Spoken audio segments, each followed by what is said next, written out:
ज़रा हटके में खुशामदीद। शाहज़ेब जिलानी का सलाम कबूल कीजिए। मेरे साथ हैं ज़रार खोड़ो और वसतुल्लाह ख़ान। हमारे यहाँ मुल्क में एक अरसे से महंगाई का तूफ़ान चल रहा है। इस पर आज हम एक सहरासल गुफ्तगू करेंगे। हमारे साथ एक मज़दूर रहनुमा हमारे साथ होंगे। आम आदमी इससे कैसे निपट रहा है, इस पर बात करेंगे। कराची में आज मेयर का इलेक्शन हुआ है, उस पर भी बात करेंगे। लेकिन यहाँ पे पहले हम उस तूफ़ान की भी बात कर लेते हैं जो पिछले एक हफ़्ते से जिसका खदशात थे आ रहा है। साइक्लोन बिपर जॉय पिछले चंद घंटों में रिपोर्ट्स आ रही हैं कि भारतीय गुजरात में टकरा गया है, वहाँ पे साहिल समंदर से। हमारे यहाँ से उसका रुख जो है वो बदला है। हमारे यहाँ जो इम्पैक्ट जिसके खदशात थे वो नहीं आए, इस पर हम शुक्र करते हैं। पिछले एक हफ़्ते के दौरान हमने देखा कि गवर्नमेंट भी काफ़ी प्रोएक्टिव रही, लोगों को निकाला गया, मीडिया इस पर रिपोर्ट करता रहा। लेकिन अभी जो सूरत हाल है उसमें मुझे ये लग रहा है कि हमारे यहाँ कराची और इधर जो है इम्पैक्ट कम होगा। कि हम मतलब हफ्तों से इंतज़ार कर रहे हैं और वाकई साइक्लोन बिपर जॉय जो है लॉन्गेस्ट लिव साइक्लोन है अरेबियन सी की हिस्ट्री में। अच्छा। मतलब बाकी इस वक्त इतने टाइम में 2-3 आके चले भी गए होते हैं। बुजुर्ग साइक्लोन है। हाँ। और आपकी लेटेस्ट जो मेरी तो खैर गुजरात में एक कॉरेस्पॉन्डेंट है, उनसे बात हुई है। उनका कहना है कि लैंड कर गया है और जो एक बंदरगाह है उन्होंने बताया कच्छ समेत जो 8 अजला हैं वो मुतासिर हुए हैं और सबसे ज़्यादा जो लोग हैं 1 लाख से ज़ायद लोग हैं, उनमें से जो 70% आबादी निकाली गई है वो कच्छ के इलाके से निकाली गई है। अच्छा, ये जो है तकरीबन 7 बजे से लैंड करना शुरू हुआ तूफ़ान गुजरात में। अब ग्रेजुअली पाकिस्तानी हुकाम ये बता रहे हैं कि आधी रात तक केटी बंदर तक का जो इलाका है वहाँ ये लैंड कर जाएगा और उसके बाद से फिर सबसाइड होना शुरू हो जाएगा। तो ये है। और चूँकि उन्होंने ये भी बताया जो कॉरेस्पॉन्डेंट थे अहमदाबाद में कि 98 में कोई तूफ़ान आया था तो उससे हमने बहुत सबक हासिल किया। और अब और चूँकि एडवांटेज ये था कि एक हफ्ते पहले ही तूफ़ान ने कह दिया था भाई साहब मैं आ रहा हूँ, तो उन्होंने फिर निकाल लिया। तो टेक्नोलॉजी, सैटेलाइट टेक्नोलॉजी हमारी मदद कर रही है। अर्ली वार्निंग सिस्टम का यही फ़ायदा होता है कि नुकसान आप कम से कम हो। थरपारकर, सुजावल, ठट्टा से आज भी रिपोर्ट्स आती रही कि वहाँ बारिश काफ़ी हो रही है, लेकिन हम उम्मीद करते हैं कि नुकसान कम होगा। ये जो तूफ़ान था, समुद्री तूफ़ान, उसके हवाले से आज कौमी असम्बली में भी उसकी बाज़गश्त सुनी गई और सुनिए कि सेनेटर सैफुल्लाह अबड़ो ने उस हवाले से की। बाइपर जो तूफान था ना, आप यकीन करें कल उसने भी रुख मोड़ दिया कराची से। आज नहीं आया कराची, उसको आना था आज 11 बजे, टकराना था समंदर शोध से, नहीं आया। किस वजह से? उसने कहा कि जो पीपल्स पार्टी ने हाफिज नईम का हशर किया है लोकल बॉडीज इलेक्शन में, मेरा हशर भी वही करेगा। तो ये सेनेटर सैफुल्लाह अबड़ो की बात है। तो ये बात सही है, ताल्लुक पीपल्स पार्टी से नहीं है जी। तो ये बात बिल्कुल सही है कि कराची की बल्दियाती सियासत में एक नई तारीख रकम हुई है। मुर्तज़ा वहाब पीपल्स पार्टी से उनका ताल्लुक़ है, वो मेयर मुंतखब हुए हैं। जमात इस्लामी के उम्मीदवार नईमुर रहमान जो है वो दूसरे नंबर पे आए। ये जो वोटिंग आज हुई उसके बाद हमने देखा कि आर्ट्स काउंसिल कराची में बाहर फिर दोनों जमातों के कारकुनों में तसादुम हुआ। वहाँ पे डंडे भी चले, मुक्के चले, लातें चली। तो जमात इस्लामी के उम्मीदवार ने ज़ाहिर के चैलेंज किया है इन नताइज को, कहा है कि हम कोर्ट में जाएंगे। इलेक्शन कमीशन को भी उन्होंने काफ़ी रगड़ा है कि उसकी कारकर्दगी सही नहीं थी। आइए थोड़ा सा देख लेते हैं कि नंबर्स गेम थी क्या, ये इल्ज़ाम क्यों लग रहा है। तो आपकी स्क्रीन पर भी ये नंबर्स आ रहे हैं।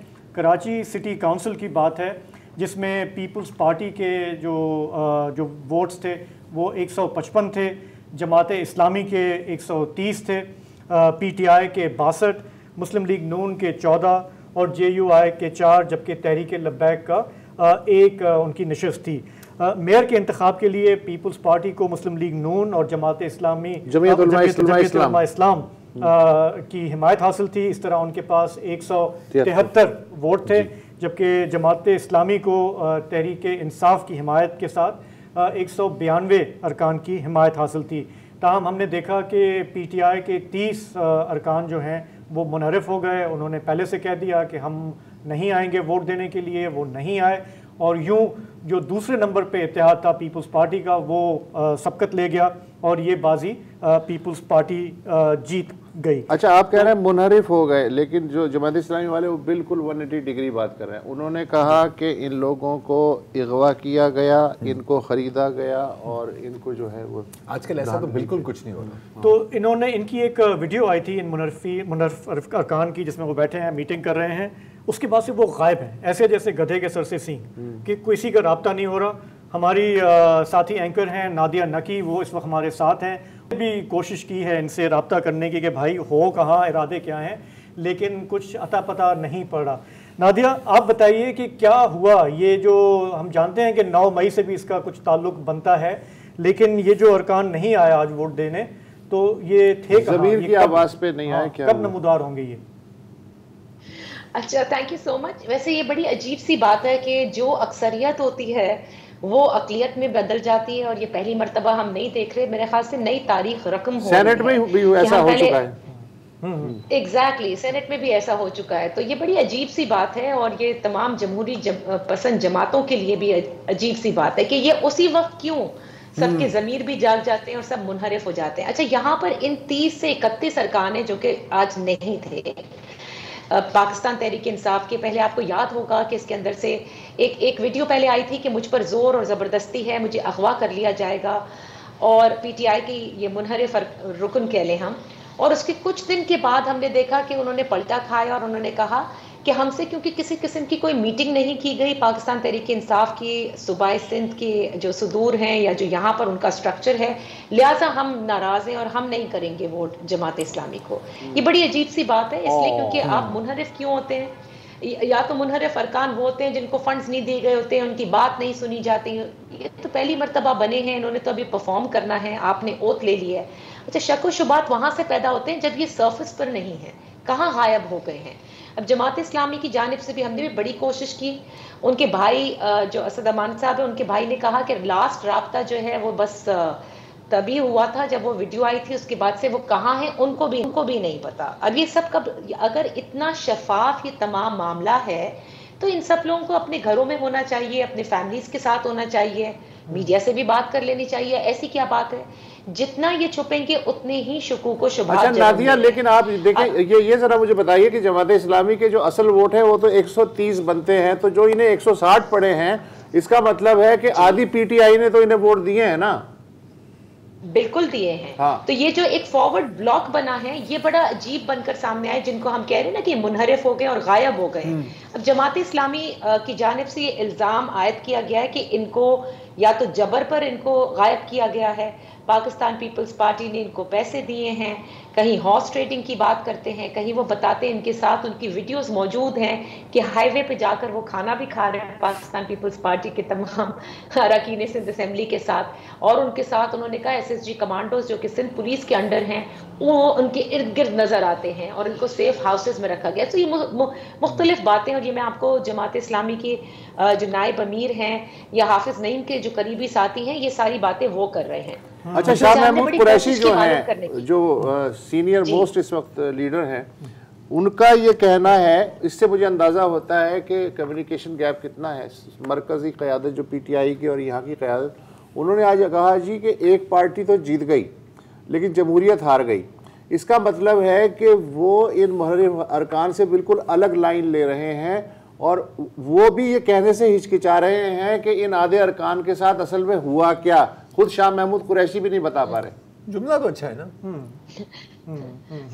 मेरे ख्याल से हमें इस चीज को रूल आउट नहीं करना चाहिए, जो कि साबित करना इंतहाई नामुमकिनात में से अभी है, क्योंकि इन्होंने तो कोई प्रेस कॉन्फ्रेंस नहीं की ये कहने के लिए कि हम तहरीक इंसाफ से इसलिए अलग हो रहे हैं कि हम 9 मई के वाक़े की मजम्मत करते हैं। लेकिन उसके बाद जिस तरह से PTI की टूट फूट हुई है और बहुत सारे लोगों ने ऐलान किया, अलहदगी इख्तियार की या सियासत अलग की, इस उनसर को भी हम भूल नहीं सकते। दूसरी बात, कई जगह पर जो कुछ मज़ाफ़ाती इलाके हैं कराची के, वहाँ के कुछ PTI के मैं कहूँगी सपोर्टर्स हैं इन चेयरमैन्स के, जो कि गायब हैं। उन्होंने ये बताया कि पीपल्स पार्टी ने इनको बताया कि अगर आप हमारा साथ देते हैं, यानी जमात इस्लामी को वोट नहीं देते, तो आपको हम उतनी ही फंड्स देंगे जितने कि हम किसी भी पीपल्स पार्टी के चेयरमैन को देंगे। तो बेहतर है कि हम मिलकर काम करें। एक फैक्टर ये भी हमें सुनने को मिला है। तीसरा फैक्टर जो है वो जाहिर है कि वो जबर है, वो सेफ हाउसेस में रखना है, और कई जगह कि पाकिस्तान पीपल्स पार्टी ने हॉर्स ट्रेडिंग की है, पैसे चले हैं। तो नादिया, अब ये है कि ये देखें ना, ये जो इल्जामात हैं, इससे पीपल्स पार्टी की जीत का मजा जो है वो किरकिरा हो गया, ठीक है ना, क्योंकि एक मुतनाज़ा हो गया ना पीपल्स पार्टी को। अच्छा, मजा इसको यही रोक लो, इस सवाल को, लेकिन याद रखना भूलना नहीं। टीएलपी का एक इकलौता वोट है, उसका क्या हुआ? पता नहीं वो कहाँ है, वो यकीनन पीपल्स पार्टी के साथ तो नहीं है। जमात इस्लामी को तो नहीं पड़ा है वो टीएलपी का वोट, आई डोंट नो कि वो कहाँ है। अब काउंसिल के देखिए सबने ओथ ली भी है, वो सब तो जब ये फाइनली इन्होंने आना तो है ना, ये जो गायब हैं, जो फॉरवर्ड ग्रुप बनाकर बैठे हैं, अगर तो वो ट्रेजरी बेंचेस पर बैठेंगे तो जाहिर है पीपल्स पार्टी के ऊपर जो इल्जामात लग रहे हैं उसको तकवीत मिल जाएगी, बल्कि वो एक्सपोज हो जाएंगे।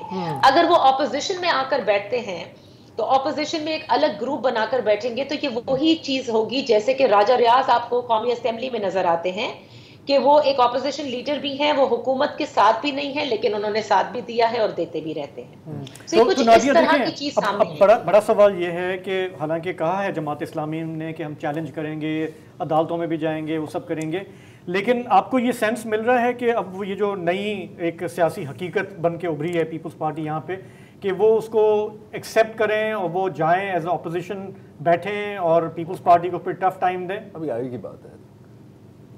मेरे ख्याल से ये तो वक्त बताएगा शाहज़ेब, ये सब डिपेंड करता है क्योंकि कोर्ट में मामला भी गया हुआ है उस तरमीम के खिलाफ जो कि मुर्तज़ा वहाब के लिए की गई थी। सर जो लोकल गवर्नमेंट के, अच्छा ये सॉरी आप नादिया भी बात करते, और ये बड़ा मजेदार था क्योंकि आपको पता है मुर्तज़ा वहाब बने, लोग अक्सर ये सवाल पूछ रहे हैं कि यार तो आप तो इलेक्ट ही नहीं हुए थे, आप तो काउंसिलर ही नहीं बने थे। तो 12 को जो भी हमारी तारीख का एक कराची का दिन है, एक सिंध असेंबली की तरफ से एक नया कानून पास हुआ कि जी मेयर, इलेक्टेड मेयर आप बन सकते हैं इवन अगर आप किसी भी काउंसिल के मेंबर ना हो। तो ये कुछ बड़ा मजेदार है कि मतलब कि शाहज़ेब इस तरह तो अगर कौमी असेंबली में इस तरह का पास किया जाए तो आप भी वज़ीर आज़म बन सकते हैं। पीपल्स पार्टी मैं भी बन सकता हूं, मैं बनना नहीं चाहता, लेकिन 130 काउंसलर है, उनमें से कोई भी इस काबिल नहीं था कि इलेक्टेड मेंबर जो है उसको मेयरशिप के लिए खड़ा कर देते। तो ये इसकी जरा फारसी समझना चाह रहे हैं हम कि ऐन वक्त पे क्या हुआ ये। देखिए आपको याद होगा कि जब ये इलेक्शंस हुए थे और ये रस्साकशी चल रही थी जमात इस्लामी के दरमियान, उस वक्त की पीटीआई के दरमियान एंड पीपल्स पार्टी, हमने इतने जीता, हमने इतने जीता। उस वक्त सईद गनी साहब प्रेस कॉन्फ्रेंस कर रहे थे, उनसे सवाल किया गया कि फरहान गनी को या मुर्तज़ा वहाब को मेयर बनाया जाएगा। तो उन्होंने कहा नहीं, मेरे भाई का तो मुझे बिल्कुल इल्म नहीं है कि उन्हें ऐसी कोई बात नहीं है, मुर्तज़ा वहाब तो इलेक्शन ही नहीं लड़े तो वो मेयर कैसे बन सकते हैं। तो जहां तक मेरे मालूमात है मुर्तज़ा वहाब साहब एक स्ट्रॉन्ग कंटेंडर थे, एक स्ट्रॉन्ग नाम थे जिनको बिलावल भुट्टो जरदारी साहब जो चेयरमैन पीपल्स पार्टी हैं उनकी बहुत सपोर्ट हासिल है और वो ये समझते हैं कि पहले भी उन्होंने काफ़ी काम किया है बतौर administrator and he is going to be a good choice. जबकि जरदारी साहब की चॉइस जो थी वो नजमी आलम साहब थे बतौर मेयर और डेप्यूटी मेयर सलमान मुराद साहब की थी जो कि बन भी गए हैं। सलमान मुराद साहब आपको मालूम है कि अब्दुल्ला मुराद के बेटे हैं जो 2002 में पीपल्स पार्टी ने इलेक्शन के अंदर मलीर से सीट जीती थी और फिर उसके बाद उनको कत्ल कर दिया गया था जिसका इल्जाम उस वक्त की एमक्यूएम पे था और नजमी आलम साहब के भाई के कत्ल का इल्जाम भी। तो you know that was the kind of connotation that probably Zardari साहब देना चाहते हो। लेकिन बहरहाल मुर्तज़ा वहाब ने अभी इलेक्ट तो होना है ना इस तरमीम के बाद 6 माह के अंदर इलेक्शन में वो इलेक्ट। अच्छा ये बताइए यार, लेकिन सबसे इंटरेस्टिंग मुझे शर्जील इनाम इमन का कमेंट लगा। उसने कहा ये जो बदमाशी कर रहे हैं ना आर्ट्स काउंसिल के बाहर जमाती है, ये हमें पता, हमेशा से पता है कि फाशिस्ट पार्टी है। अच्छा यहाँ तक तो ठीक है। इसी फाशिस्ट पार्टी के साथ ये कुछ महीने पहले ये कह रहे थे यार डिप्टी मेयर तुम ले लो, हमारा मेयर हम दे दो। उस वक्त पता नहीं था, उस वक्त फाशिस्ट पार्टी, उस वक्त पता नहीं था। नादिया आपका बहुत बहुत शुक्रिया। हम ब्रेक लेते हैं, आके हम बात करेंगे। हाँ, एक चीज मैं कहना चाह रहा हूँ ब्रेक से पहले, ब्रेक के बाद का माहौल बनाने के लिए कि ये तारीख तो बनी है लेकिन मेरा ख्याल है उससे ज्यादा ये एक बहुत बड़ा ट्रेलर भी है कि अच्छा हाँ कि जब भी इलेक्शंस होंगी किस तरह होंगी, मस्बत नतीजे आएंगे। हाँ, मेरा चले ठीक है।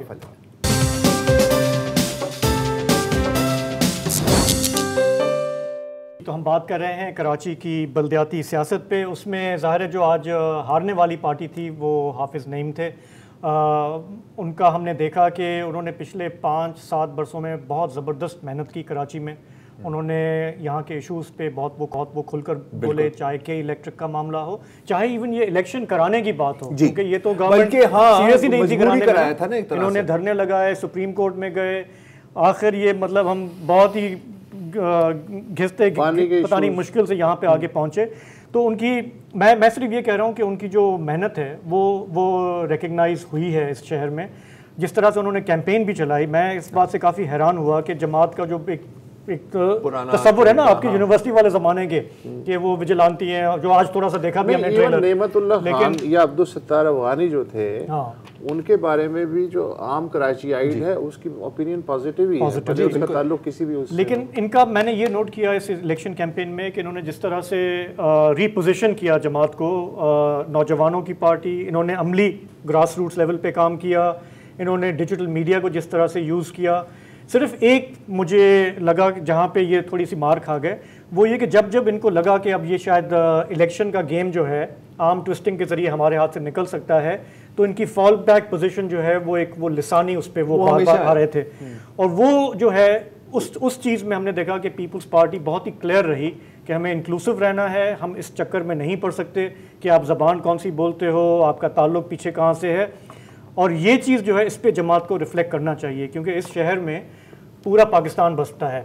और जब आप अपनी मिनिमम पोजीशन आप इस पे आ जाओगे, MQM वाले उस पे आ जाओगे कि ये महाजर का इशू है, ये सिंधी का इशू है, तो उससे शहर की कोई खिदमत नहीं होती। तो ये पीपल्स पार्टी ज़ाहिर इसको भी सेलिब्रेट करेगी, हम आगे देखते हैं। लेकिन ये सिर्फ कराची की बात नहीं है, इसके देखो इसके फ़ायदे और नुकसानात हैं। नुकसानात पे तो बात होती रहती है। मुझे ऐसा लग रहा है कि पहली बार पीपल्स पार्टी की सूबे में भी हुकूमत है और कराची पे भी अब इनकी हुकूमत कायम हो जाएगी ये बल्दिया के थ्रू। तो वो जो एक बजट्स के इशू होते हैं या अंडरस्टैंडिंग का कि प्रोजेक्ट्स की अप्रूवल वगैरह वो निस्बतन आसान हो जाएगी। इसलिए कि हमने ये देखा है अब तक कि MQM की मेयरशिप हो या जमात इस्लामी का दौर हो, बजट हमेशा विफाक अगर देता तो देता था, लेकिन ये है कि चूंकि पीपल्स पार्टी की मुसलसल हुकूमत थी तो उनके पास एक कंट्रोल था कि जी बजट के ज़रिए वो कंट्रोल करते थे।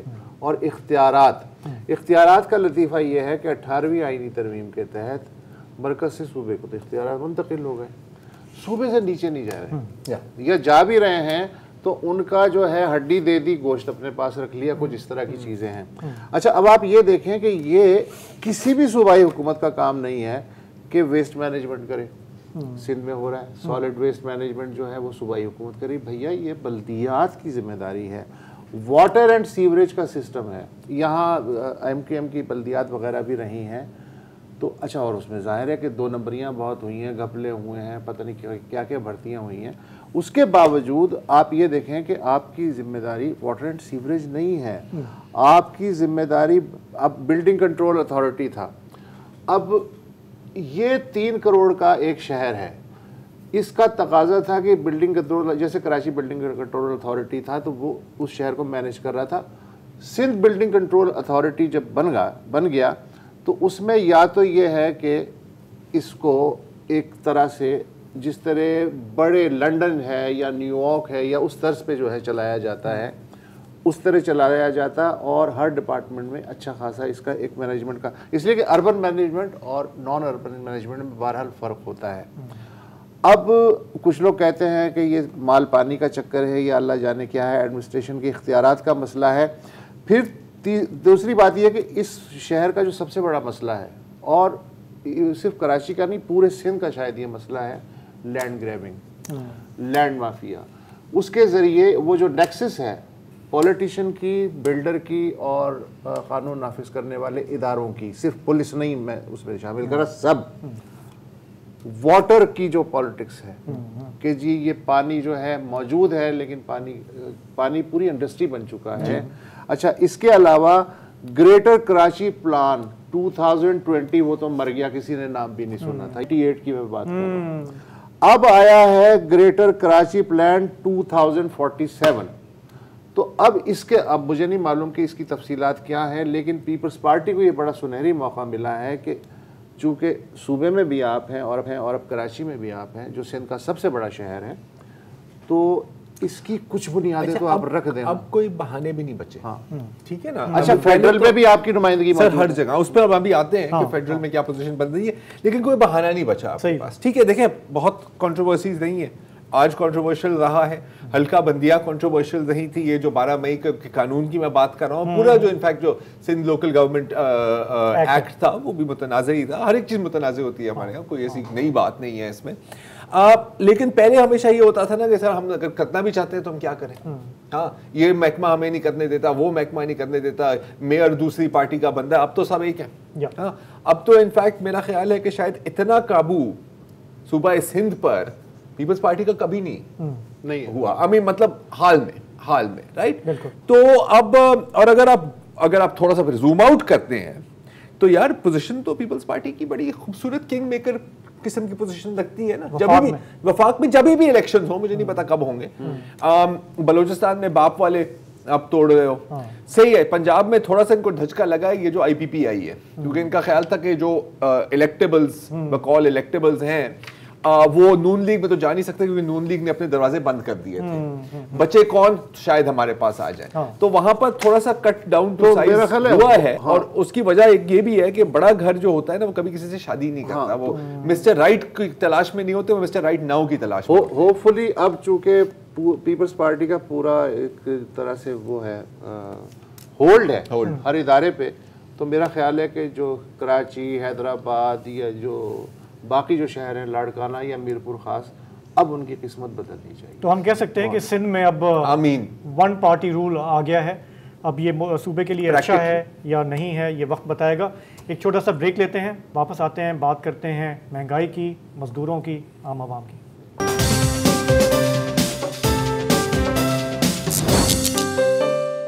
Welcome back. मालूम नहीं, मुझे लगता है या पूरी दुनिया में ही ऐसा है, कम से कम पाकिस्तान की हद तक तो मुझे पता है कि इस मुल्क में 50 लाख रुपए माहानवी तनख्वाह है और 15,000 रुपये माहानवी तनख्वाह है। इसी मुल्क में 10 लाख रुपए माहानवी पेंशन है और 8,500 रुपये माहानवी पेंशन है। इससे अब आप अंदाज़ा लगा लें कि स्केल से भी आगे निकल सकती है बात। मसावात और अदम मसावात की मैं डिबेट इस वक्त नहीं छेड़ना चाहता। मैं जो करंट बजट आया है उसमें जो बक़द्रे अश्के बुलबुल इजाफ़ा हुआ है, महंगाई पहुंची है 38%। ये सरकारी आंकड़ा है, लेकिन गैर सरकारी आंकड़े के हिसाब से 50 से ऊपर है महंगाई, 50% से ऊपर। उस दौरान वफाकी हुकूमत ने क्या किया कि वफाकी मुलाजमीन की जो तनख्वाह है कम अज़ कम वो बढ़ा के अब 32,000 रुपये होगी। जो भी अनस्किल्ड है उसकी भी तनख्वाह 32,000 से कम नहीं हो सकती। इसके अलावा बाकी जो सरकारी मुलाजमीन हैं वफाक के, उन्हें 35% जो है एड हॉक रिलीफ दिया गया है। अगर मैं अपने सूबे की बात करूं सिंध की, तो 25,000 रुपये माहाना की जो तनख्वाह है उसमें उन्होंने 35% इजाफ़ा कर दिया है, जो बिल मिला के कोई 33,000 या 34,000 रुपये माहाना के दरमियान, पूरा 35,000 बहरहाल नहीं बनता। मिफ्ता इस्माइल जो साबिक़ वज़ीर ख़ज़ाना हैं पाकिस्तान के, उनका ये कहना है कि इस पाकिस्तान में जो 70% वर्किंग क्लास है वो एवरेज हर महीने 35,000 रुपये मुआवजा पाती है और उसमें गुजारा करने पे मजबूर है। हमारे साथ नेशनल ट्रेड यूनियन के जनरल सेक्रेटरी नासिर मंसूर साहब मौजूद हैं। Thank you so much for joining us. मैं आपसे सिर्फ ये जानना चाहता हूँ कि फ़र्ज़ करें, अभी हम आगे डिबेट में वो गड़े मुर्दे उखाड़ेंगे, फ़र्ज़ करें कि 35,000 रुपये पूरे के पूरे एक बंदे को मिल जाते हैं, ठीक है, इस पाकिस्तान में, और उसके जो एवरेज ख़ानदान है वो 4 अफराद पे मुश्तमिल है, 2 मियाँ बीवी और 2 बच्चे। अब आप मुझे ये बताएं कि 30 दिन में खुराक, छत, सेहत और तालीम ये कैसे होगा 35,000 में? जादू तो करना पड़ेगा, जादू तो आता होगा ना आपको। आपके पास शायद कोई नुस्खा हो जो हमें समझ में नहीं आ रहा। नहीं होता गुजारा, हो ही नहीं सकता, 35 में भी नहीं हो सकता। इसलिए पूरी दुनिया में अब जो बात होती है वो लिविंग वेज की बात हो रही है। अच्छा, ये मिनिमम वेज, तो लिविंग वेज ये कि ज़रूरियात एक आम इंसान को ज़िंदगी गुजारने के लिए जितने पैसों की ज़रूरत है कम से कम उतने उसको मिलने चाहिए। ये मिनिमम वेज तो पिछले सदी का कॉन्सेप्ट है। अब पूरी दुनिया में लिविंग वेज पे बात हो रही है, तो 35,000 रुपया तो बहुत कम है अगर मिल भी जाए तो। यहाँ लिविंग वेज क्या बन रही है जी आपके हिसाब से? यहाँ लिविंग वेज क्या बन रही ये है? तकरीबन 52-53 हज़ार रुपया है कम से कम होनी कम से चाहिए, कम मिनिमम वेज ही होनी चाहिए। और उसके साथ देखिए जुड़ी हुई बात जो है वो सोशल सिक्योरिटी का नेटवर्क है। क्या हेल्थ और सेफ्टी फ्री हो, जैसे आइन में लिखा हुआ था एजुकेशन फ्री है, ये होना चाहिए। पेंशन उसकी हर वर्कर, हर शहरी जो है वो प्रोटेक्टेड हो, तो फिर ये वेज जो है ये कैलकुलेट होती है। हम वेज में से ये माइनस कर देते हैं, सोशल सिक्योरिटी है, पेंशन है और बाकी जो सहूलियत स्टेट ने देनी थी वो माइनस कर देते हैं। तो मैं देख रहा हूँ एक स्टडी है पायलर की जो ये मजदूरों के मामला पे नज़र रखते हैं, वो उनका ये कहना है, और वर्ल्ड बैंक की भी एक स्टडी है, वो कह रहे हैं कि ये जो 35,000 की हम बात कर भी रहे हैं, 80% जो हमारे घराने हैं, हाउस होल्ड्स हैं, उसमें वो भी नहीं दी जा रही। आप तो कह रहे हैं ना लिविंग वेज के 50,000 52 होना चाहिए। हाँ नासिर मंसूर, हमारे यहाँ ऑन एन एवरेज फ्राइडे को हमारा कॉलिंग डे होता है, और ये मुमकिन नहीं है। पिछले 7 साल से तो हम कर रहे हैं ये प्रोग्राम, कि ये मुमकिन ही नहीं है कि 3 से 4 कॉलें पेंशनर्स की ना आए, और वो अमूमन ये इत्तला देते हैं कि फला फला जिसका मैंने जिक्र किया था वो मर गया, या वो फला हॉस्पिटल में है। महंगे तरीन सरकारी इदारों ने वकील रखे हुए हैं, मैं निजी इदारों की बात नहीं कर रहा हूँ, और वो जाके बरसों से फैसले हो चुके हैं, उनके खिलाफ अपीलें पड़ी हुई हैं आला तरीन अदालतों में, और पेंशनर्स जो हैं वो घटते जा रहे हैं। मौत बहुत बड़ा ताउन कर रही है। मसलन EOBI कहने को, मैंने इस्लामाबाद में उनकी जाके बिल्डिंग देखी, मैं तो परेशान हो गया ना, शीशा ही शीशा यार, इतना महंगा शीशा। अच्छा, उनकी जो बिल्डिंग है उससे कतई नज़र इसके जो EOBI, ये तो लाजिम है ना कि जो भी कारकुन है वो EOBI से रजिस्टर होता है, 8,500 से बढ़ा के 10,000 कर दी। ये 8,500 भी उसे नहीं मिल पा रहे। फिर मैं आपको बताऊं, मैं अभी एक फीचर कर रहा था, एक सिक्योरिटी गार्ड ने मुझे बताया कि मुझसे मेरी जो कंपनी है वो 35,000 का वाउचर जो है उस पर साइन करवा के मुझे कभी 25,000 देती है और कभी 20,000 देती है कैश में। मेरी जो है, जो मेट्रो कैब या दूसरी जो कैब कंपनियां हैं, उनके ड्राइवरों से बात होती है, अक्सर एयरपोर्ट से आना जाना होता है, ये मैसेज करता हूँ, वो ये कहते हैं कि 24 घंटे की शिफ्ट होती है उनकी। चले 8 घंटे की मैंने शिफ्ट सुनी थी, मैंने 12 घंटे की शिफ्ट भी सुनी है, लेकिन 24 घंटे की उनकी शिफ्ट होती है और उनको कमीशन मिलता है और एक लगी बंदी चीज़ मिलती है। अच्छा, ये जो सिक्योरिटी गार्ड्स हैं, इनकी कानूनन जो है शिफ्ट 8 घंटे की होनी चाहिए। 8 घंटे की शिफ्ट प्राइवेट सेक्टर में गायब हो चुकी है अमलन। अब 12-12 घंटे की सिर्फ 2 शिफ्टें होती हैं। ये क्या है? देखिए, अभी आपने जो ये बात कही, इस तरह पेट्रोल पंप पे जो वर्कर्स काम करते हैं 20,000 रुपये में 24 घंटे काम करते हैं, 24 घंटे काम 24 घंटे छुट्टी। इसका मतलब कि एक दिन में वो 3 दिन का काम करते हैं, 8 घंटे से ज़्यादा 3 शिफ्टें लगती हैं। तो लॉलेसनेस है। और मसला ये है कि हमारे साथ जो एम्प्लॉयर बैठते हैं, ट्राईपार्टाइट है ये लेबर के सारे कवानीन, एम्प्लॉयर के नुमाइंदे बैठते हैं, गवर्नमेंट बैठती है, वर्कर्स के नुमाइंदे बैठते हैं, और लीस्ट जो चीज़ें हैं उससे एग्री करके उठते हैं। जब उठते हैं वो खुद अपनी फैक्ट्रियों में इम्प्लीमेंट नहीं करते। अभी आपने एक साहब का नाम लिया था कि उसने कहा इतने पैसे वर्कर्स को मिलते हैं, उनकी अपनी फैक्ट्रियों में वो मिनिमम वेज नहीं देते। मतलब ये सूरत हाल ये है कि जो हमारी एलीट क्लास है उनको, उनका माइंड सेट ये है कि वो इस बात को समझने की कोशिश ही नहीं करते कि वर्कर जो काम करता है वो अगर इमेंसिपेटेड नहीं होगा और उसमें ठहराव नहीं होगा उसको सोशली, तो वो ज़्यादा बेहतर अंदाज से काम भी नहीं कर सकता। लेकिन उसकी तो फिक्र ही नहीं है ना, क्योंकि एक और मसला भी तो है ना नासिर भाई, सप्लाई और डिमांड का। क्योंकि आप देख रहे हैं आबादी बढ़ती जा रही है, काम कम होता जा रहा है, एम्प्लॉयमेंट कम होती जा रही है। तो जब एक बंदा, मैं अगर सेठ हूँ, मैं कोई बिजनेस चला रहा हूँ, कंपनी चला रहा हूँ, मैं देखता हूँ कि यार अगर ये 100 लोग तंग कर रहे हैं मुझे, इनके पीछे 2000 लोग हैं जो इस नौकरी के लिए, नौकरी करने के लिए, लेने के लिए, कुछ भी करने के लिए तैयार है। आप लोगों ने अभी बात की फैक्ट्री वर्कर्स की और सिक्योरिटी गार्ड्स की, मैं एक और इसमें ऐड करना चाह रहा हूँ। आप जहाँ भी जाएं शहर में तो आप देखेंगे ना मोटर बाइक पर डिलीवरी वाले निकले हुए हैं यार, वो भी, और मतलब जितने भी फूड डिलीवरी वाले हैं, मैं मतलब हर कंपनी का, एक कंपनी का नाम लूंगा तो फिर कोई कहेंगे 5 और कंपनी है, गिग वर्कर्स हैं, गिग वर्कर्स। अच्छा, इनके साथ क्या होता है, मैं एक आपको कहानी सुनाना चाह रहा हूँ। तो मैंने भी खाना मंगवाया, ठीक है, वो आ गया। उसकी थोड़ी देर बाद उस बंदे की कॉल आती है मुझे, जो डिलीवरी वाला था, और वो कहता था कि सर अभी आपको कॉल आएगी मेरी कंपनी से, और वो ऑटोमेटिक कॉल आएगी, वो कहेंगे कि क्या आपको खाना मिल गया है, हाँ के लिए 1 दबाए, ना के लिए 2 दबाए। उसने कहा कि सर वो आप कॉल रिसीव ना करना। तो मैंने कहा क्यों? उसने कहा कि सर क्योंकि मुझे सिर्फ 10 मिनट चाहिए, हाँ, कि मैं खुद थोड़ा सा खाना खा लूँ। मैं पिछले 14 घंटों से मैंने कुछ नहीं खाया, मैं गिरने वाला हूँ। तो मैंने कहा कि यार, मैंने ऐसे पूछा उससे, मैंने कहा कि अगर मैंने कॉल रिसीव कर दी तो क्या होगा? उसने कहा कि सर अगर आपने 1 दबा दिया ना, मेरी अगली असाइनमेंट हो जाएगी, और अगर उसके लिए मैं लेट हो गया मेरे पे जुर्माना होगा। तो ये कैब वालों के साथ भी होता है सब। ये देखिए, वो तो एज ए वर्कर लॉ में है ही नहीं। वही मैं ये कोविड के बाद जो है, यही नहीं पूरी दुनिया में इसके ऊपर अब डिबेट हो रही है कि इनका सोशल सिक्योरिटी नहीं है, हेल्थ उनकी फैसिलिटी नहीं है, सेफ नहीं है लाइफ उनकी। किसी जगह पे, ऐसी जगह पे बुला लेते हैं, बहुत सारे हादसा बहुत होते हैं, कार चोरी कर रही, गाड़ियाँ उनसे छीन ली जाती हैं।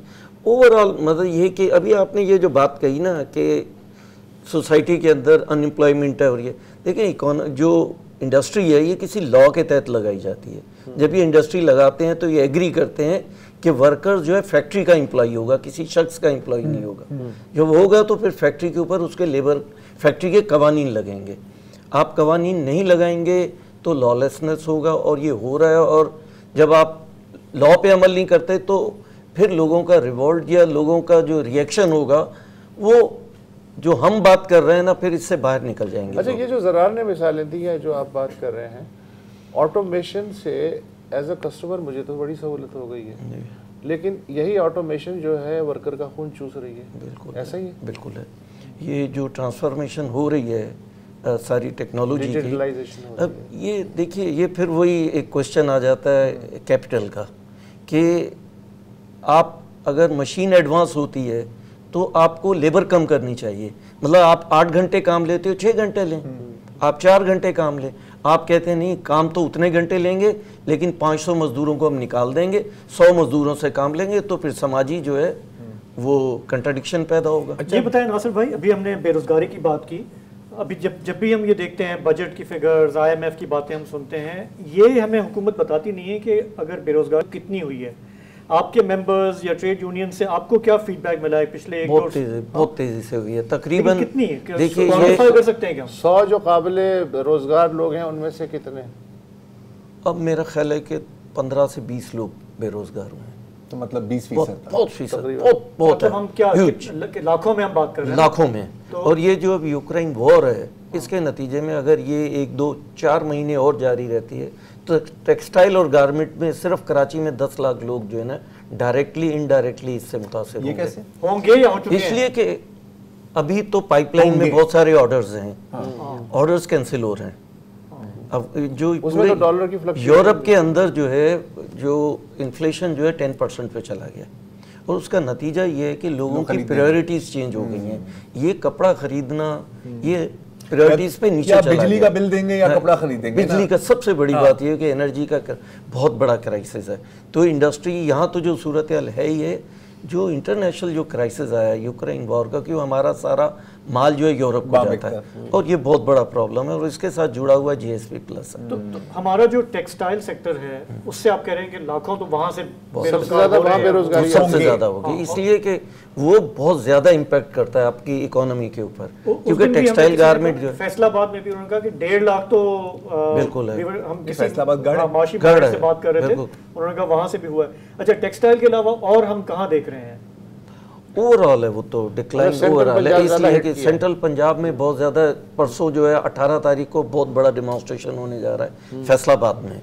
यही बेरोजगारी, लोगों को निकाला जा रहा है, धड़ाधड़ निकाला जा रहा है, और कोई पूछने वाला नहीं है वहाँ पर। अच्छा, पूछने वालों की हमने बात की, तो अब जाहिर है कि मैं कॉन्ट्रैक्ट वर्कर्स की बात नहीं कर रहा, उस पर भी आएंगे क्योंकि उनकी तो कोई शनाख्त ही नहीं है ना, वो तो एग्जिस्ट ही नहीं करते, वो नंबर है। आप शाहजेब नहीं है, आप वसत नहीं है, आप नंबर 52 है, ये नंबर 58 है। कानून की आपने बात की कि जो भी फैक्ट्री लगती है जाहिर है वो कानून के तहत लगती है और जो भी कानून है उन पर लागू है। लेबर डिस्प्यूट जब अदालत में जाता है क्या होता है? जाता भी है? नहीं बहुत लोग कम जाते हैं, मतलब 100 में से ज्यादा 5 या 7 लोग चले जाते हैं, पता ही नहीं है। अगर पता भी है तो यहाँ कोई एक वकील भी ऐसा नहीं है जो वर्कर्स के केस लड़े। जब पहले लेफ्ट की लेबर मूवमेंट बहुत स्ट्रांग होती थी, लोगों को पता होता था, लोग जाते थे और उस वक्त जाने की जरूरत भी नहीं पेश आती थी, गेट पे ही मसला हल हो जाता था, इतनी यूनिटी थी और इतना था। तो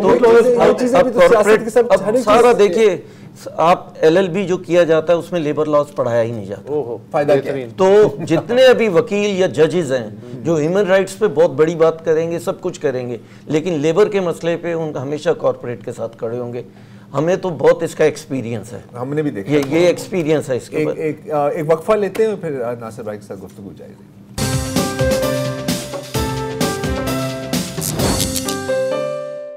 वेलकम बैक। हम IMF की बातें कर करके थक चुके हैं, लिहाजा हमने मुंह का जायका बदलने के लिए आज 22 करोड़ लोगों की बातें करने के लिए कुछ वक्त निकाला है। और 22 करोड़ लोग जो हैं वो पिस के रह गए हैं। मुझे तो मिडिल क्लास क्या, जो इवन जो पहले उससे लगी हुई थी, ज़मीन से लगी हुई क्लास थी, वो भी अब ज़मीन में गड़ी हुई महसूस होती है। अब मुझे नहीं पता कि क्या सूरत हाल है। जब भी मैं घर जाता हूँ, बहुत प्यारे प्यारे बच्चे अच्छे कपड़े पहने हुए, धुले धुलाए, वो हर 500 गज पे आपको एक फैमिली मिल जाती है। ये मंज़र अब बढ़ता ही जा रहा है। अब इसके पीछे कौन है ये मुझे नहीं पता। अच्छा, फिर एक और सर्वे भी हुआ कि जी ये जो भिखारी हैं, इनकी औसतन जो आमदनी है महीने की 40,000 है, 40-50 हज़ार रुपये कम से कम कराची की हद तक। तो फिर जहन में ख्याल आता है कि यार ये जो सिक्योरिटी गार्ड वगैरह बेचारे हैं, बल्कि मुझे तो सिक्योरिटी गार्ड जो बंदूक लगाए घूम रहा है, मुझे आज के दौर का वली नज़र आता है कि यार उसने 20,000 में गुजारा किया और उसके जहन में अब तक ये ख्याल नहीं है कि बंदूक सीधी कर ले।